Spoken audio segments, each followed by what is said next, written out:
नमस्कार दोस्तों, स्वागत है आपका मेरे चैनल कॉमिक्स लाइफ में। शुरू करते हैं मनोज कॉमिक्स की एक और मज़ेदार कॉमिक्स, जादुई बांसुरी पार्ट 2।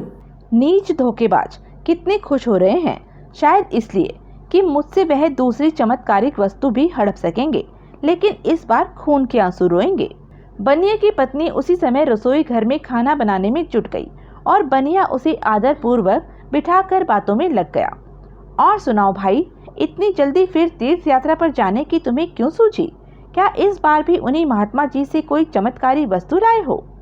क्या बताऊं लाला जी, पिछली बार जिन महात्मा जी ने मुझे जादुई बांसुरी दी थी वह मामूली निकली। बस एक बार आपके यहाँ एक सिक्का देकर ही उसका चमत्कार जाता रहा। घर पहुंचकर जब मैंने उसे बजाया तो उसमें से कोई सोना वोना नहीं निकला। इसी कारण मुझे फिर उनके पास जाना पड़ा। जब मैंने महात्मा जी को यह बात बताई तो उन्होंने कहा कि शायद गलती से ऐसा हो गया होगा।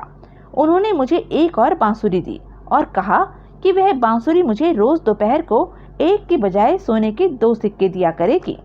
फिर वह मामूली वाली नकली बांसुरी झोले से निकाल कर बोला, अब मैं इसी नई बांसुरी को लेकर घर जा रहा हूँ। आप मेरे पुराने परिचित हैं, इसलिए मैंने सोचा आज की रात यहाँ ही काट ली जाए। यह तुमने बहुत अच्छा किया। सच, तुम्हें देखकर मुझे बहुत प्रसन्नता हो रही है।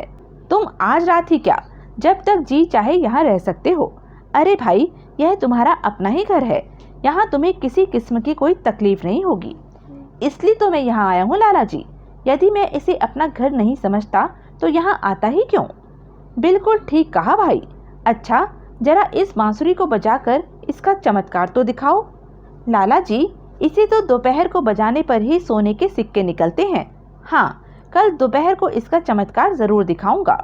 तभी, ए जी सुनते हो, खाना तैयार हो गया है। भाई साहब से पूछिए कि खाना परोस दूं क्या? अरे भाई, पूछना क्या, हमारे मेहमान इतना लंबा सफर तय करके आ रहे हैं, भूखे तो होंगे ही। बनिए की पत्नी ने तुरंत खाना परोस दिया। लीजिए भाई साहब, पेट भरकर भोजन कीजिए, तब तक मैं आपका बिस्तर लगाई देती हूँ। बहुत बहुत धन्यवाद बहन जी। जब तक यह खाना खाएगा तब तक मैं एक बांसुरी ले आऊं। फिर यह विचार बनिए के मस्तिष्क में आते ही लाला बोला, भाई मुझे आवश्यक कार्य से जरा बाजार जाना है, तुम भोजन करो, मैं जल्दी से वापस लौट आऊँगा। नहीं नहीं लाला जी, मुझे आपका जाना अच्छा नहीं लगेगा। काम काज तो होते रहेंगे, कृपया आप मेरे पास ही बैठिए, मुझे आपसे बहुत सी ज़रूरी बातें करनी है। बनिए ने वहाँ से हटने की काफ़ी कोशिश की, लेकिन भगवान दास ने अपनी पत्नी के कहे अनुसार उसे बाजार नहीं जाने दिया। ओह, यह कमबख्त तो मेरा पीछा छोड़ने को तैयार ही नहीं। मजबूरी है, अब इसके साथ ही बैठना पड़ेगा। दूसरे कमरे में पहुंचकर बनिए ने अपनी पत्नी को सारी बात बताई। फिर चिंतित स्वर में बोला, वह सुअर तो मुझे बाजार जाने ही नहीं दे रहा। अब मैं उससे वह सोने के 2 सिक्के देने वाली बांसुरी कैसे बदलूंगा? अजी, आप भी नाहक की चिंता कर रहे हैं। उस पहले वाली बांसुरी से ही इसे बदल दीजिए ना। वह सोने का 1 सिक्का देती है और वह 2 है, तो फायदा ही ना। वाह, क्या उपाय सुझाया है तुमने भी। अब यही ठीक रहेगा, इससे उसे भी महात्मा की दी बांसुरी पर विश्वास हो जाएगा और हम पर भी संदेह नहीं करेगा और हमारा भी काम बन जाएगा। खाना खाने के बाद भगवान दास काफी रात गए तक बनिए से इधर उधर की बातें करता रहा। फिर सोने का ढोंग करके बिस्तर पर पड़ गया। वह गहरी नींद सो चुका है। अब तुम जल्दी से बांसुरी को बदल आओ। ठीक है। बनिया चुपचाप भगवान दास के सिरहाने पहुंचा और उसके पास ही रखे झोले से नकली बांसुरी निकालकर असली बांसुरी रख दी। हा हा हा, अपने जाल में खुद ही फंस गया, मूर्ख कहीं का। वाह, लाइए, मुझे दीजिए, मैं इसे छिपा आती हूँ। हाँ लो। बांसुरी को छिपाने के बाद दोनों अपने अपने बिस्तर पर लेट गए। फिर पता नहीं कब उनकी आंख लग गई और कमरे में उनके खर्राटे गूंजने लगे। जब भगवान दास ने उनके खर्राटों की आवाज़ सुनी तो चुपचाप उठकर अपना झोला उठाया और आहिस्ता से द्वार खोलकर भीतर झांका और जल्दी जल्दी अपने घर का रास्ता नापने लगा। हा हा हा, सुबह मुझे बिस्तर पर ना पाकर दोनों बहुत खुश होंगे, लेकिन जब दोपहर को बांसुरी बजाएंगे तो अपना सर पीट लेंगे। वाह, बांसुरी प्राप्त करने का खूब उपाय सुझाया मेरी अच्छी पत्नी ने। सुबह जब बनिया और उसकी पत्नी सोकर उठे तो भगवान दास को अपने बिस्तर पर ना पाकर खूब आश्चर्यचकित हुए। अरे, वह मूर्ख इतनी सुबह सुबह कहाँ चला गया? जरूर वह हमें सोता देख अपने घर चला गया होगा। चलो, यह भी अच्छा हुआ, अपने आप ही हमें उस मुसीबत से छुटकारा मिल गया। दोपहर होने पर बनिए की पत्नी ने बांसुरी निकालकर अपने पति को दी। लो जी, दोपहर हो गई, अब इसे बजाइए और सोने के 2 सिक्के जल्दी से निकाल लीजिए। उसने कहा था कि इसे दोपहर को ही बजाने से सोने के सिक्के निकलते हैं। ठीक कहती हो, लाओ। बांसुरी को होठों से लगाकर बनिए ने खूब फूंक मारी। बांसुरी बजी तो सही, लेकिन उसमें से सोने का एक भी सिक्का नहीं निकला। अरे भगवान, वह बदमाश तो हमें मूर्ख बना गया। नकली बांसुरी हमें देकर वह असली बांसुरी ले गया। हाय, अब उसे कहाँ ढूंढेंगे? उसका कोई अता पता भी तो हमारे पास नहीं है। हाय, हम लुट गए, बर्बाद हो गए। दोनों काफी समय तक रोते धोते और अपना माथा पीटते हुए पछताते रहे। फिर बनिए की पत्नी बोली, सुनिए जी, इस तरह रोने धोने से काम नहीं चलेगा। मेरे दिमाग में एक विचार आया है।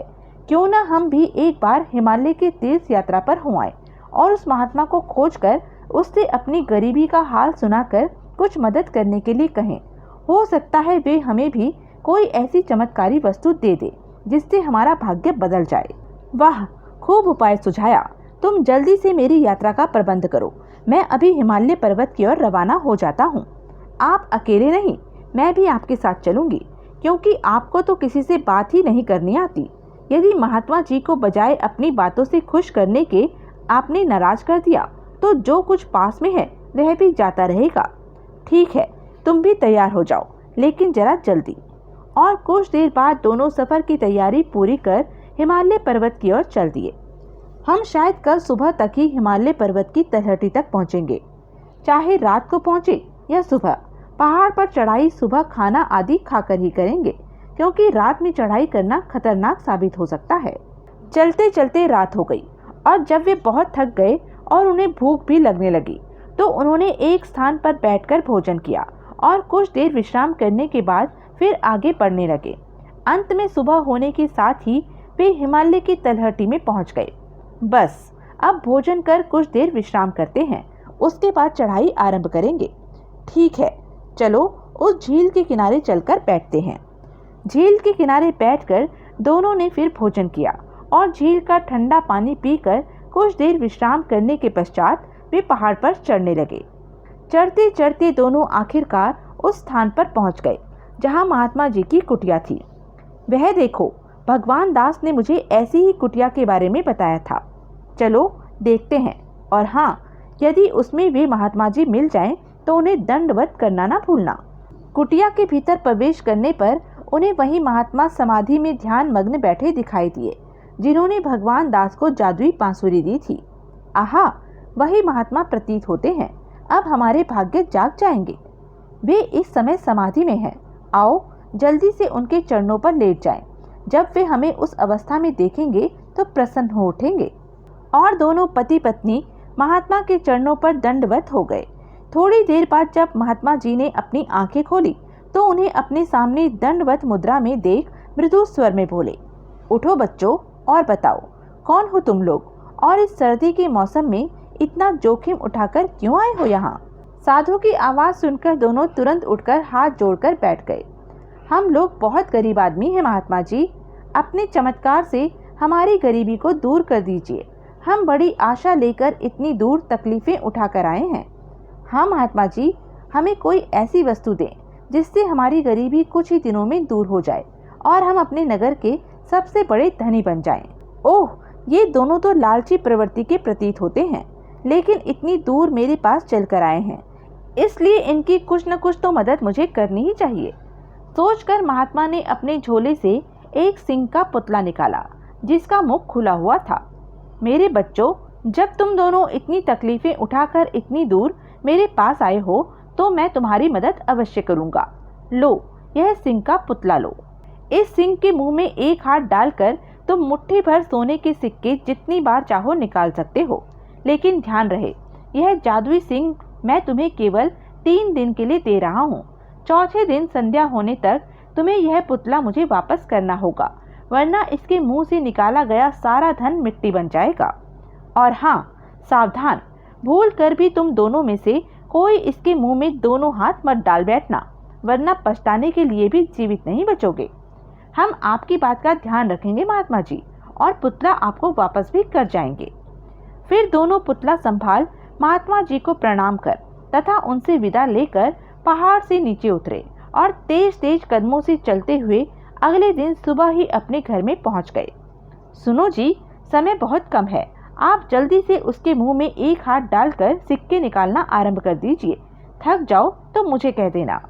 बनिया उसी समय सिंह के पुतले के मुंह में एक हाथ डालकर मुट्ठी भर भर कर सोने के सिक्के निकालने के काम में जुट गया। हा हा हा हा, वाह! जब बनिया सिक्के निकालता निकालता थक गया तो पत्नी सिक्के निकालने में जुट गई। इसी तरह जब पत्नी सिक्के निकालते थक जाती तो बनिया ताजा दम होकर सिक्के निकालने में फिर जुट जाता। सिक्के निकालने के चक्कर में उन्हें न खाने का होश रहा, न सोने व आराम करने की फुर्सत। दोनों रात दिन सिक्के निकालते रहे।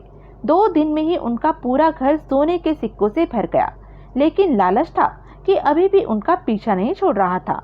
अत्यधिक थकान होने पर भी वे हाँफते हुए सिक्के निकाले ही जा रहे थे। ओह उफ, ए जी, अब तुम निकालो, मैं तो थक गई।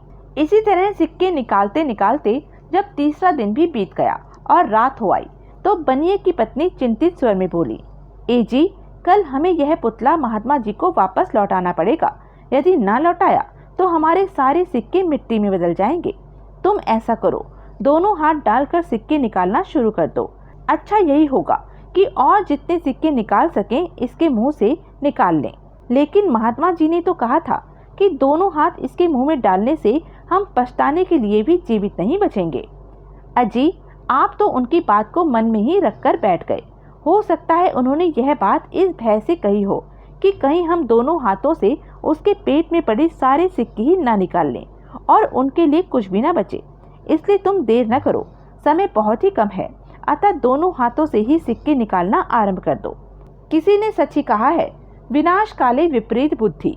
बनिए ने अपनी पत्नी की बात मानकर दोनों ही हाथ सिंह के पुतले के मुंह में डाल दिए, लेकिन जब हाथ बाहर निकले, अरे बाप रे, सांप, बिच्छू, आई! उसके बाद बनिए को सिंह के मुंह में दोबारा हाथ डालने की जरूरत नहीं पड़ी। पुतले के मुंह से अपने आप ही सांप, बिच्छू एवं विषैले कीड़े मकोड़े निकल निकल कर कमरे में चारों ओर रेंगने लगे। देखते ही देखते पूरा घर उन विषैले जीव जंतुओं से भर गया। हाय बचाओ, आई, उफ, बचाओ! दोनों ने उन विषैले जीव जंतुओं से बचकर घर से भाग निकलने की पूरी कोशिश की, लेकिन वे अपने इस उद्देश्य में सफल नहीं हो सके और मरा, नहीं, बचाओ! कुछ ही क्षणों में उन विषैले जीव जंतुओं ने उन्हें डस डस कर व डंक मार मार कर निष्प्राण कर डाला। इस तरह लालच में पड़कर और महात्मा का कहा न मानकर दोनों ने ही प्राण गंवा दिए। जबकि भगवान दास महात्मा का कहा मानकर रोज रात को एक बार बांसुरी बजाता और उससे निकलने वाले एक ही सिक्के को पाकर अपनी पत्नी के साथ आनंदित हो उठता। उन दोनों पति पत्नी ने कभी भी ज्यादा सिक्कों का लालच नहीं किया था, इसलिए आनंद पूर्वक अपना जीवन व्यतीत करते रहे। तो यह थी मनोज कॉमिक्स की एक मज़ेदार कॉमिक्स। ऐसी ही मज़ेदार कॉमिक्स के लिए बने रहें मेरे साथ, और हाँ, मेरे चैनल को लाइक, शेयर और सब्सक्राइब करना ना भूलें। धन्यवाद।